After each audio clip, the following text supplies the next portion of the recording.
Hello बच्चों, चलिए प्रश्न पढ़ते हैं। समुच्चय एन पर संबंध आर निम्नवत परिभाषित है।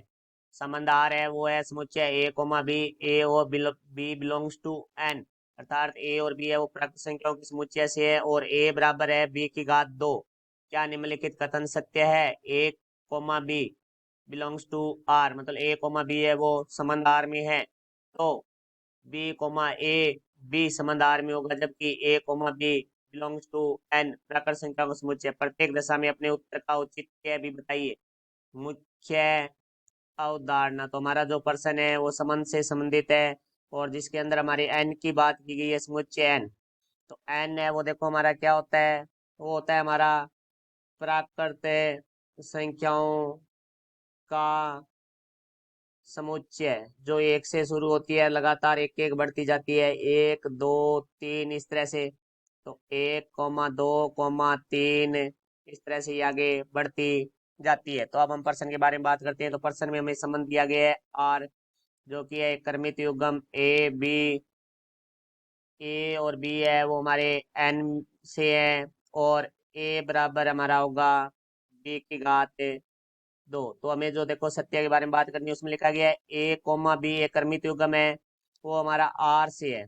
तो हमें बताना है, तो देखो ए कोमा बी आर से है, इसका अर्थ हुआ कि हमारे संबंध से कि ए बराबर होगा बी की घात 2। तो हमें बताना है B comma A belongs to R, अर्थात है हमारा जो बी बराबर ए की घात 2 होना चाहिए। देखो जैसे बी कोमा ए यदि बिलोंग्स टू आर है तो हमारा ये होना चाहिए बी बराबर है ए की घात 2।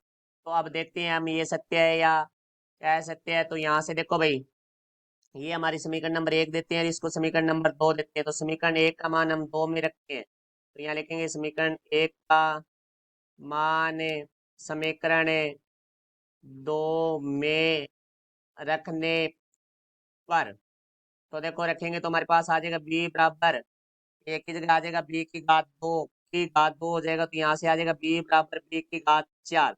तो अभी हमें ये देखना है कि ए और बी है वो हमारे एन से है, तो एन के सभी मानों के लिए ये सत्य है या नहीं। जैसे हम बी बराबर है 1 लेते हैं, तो देखो भाई 1 बराबर 1 की घात 4, तो 1 बराबर यहाँ से 1 आ गया, जो कि हमारा सत्य हो रहा है।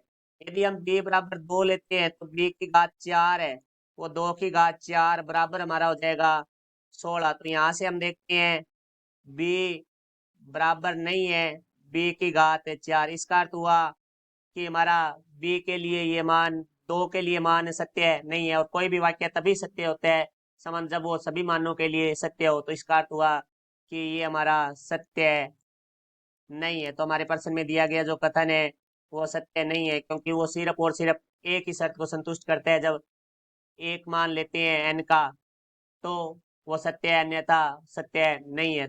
तो ये हमारा उत्तर हुआ। आशा करता हूँ समझाया होगा। धन्यवाद।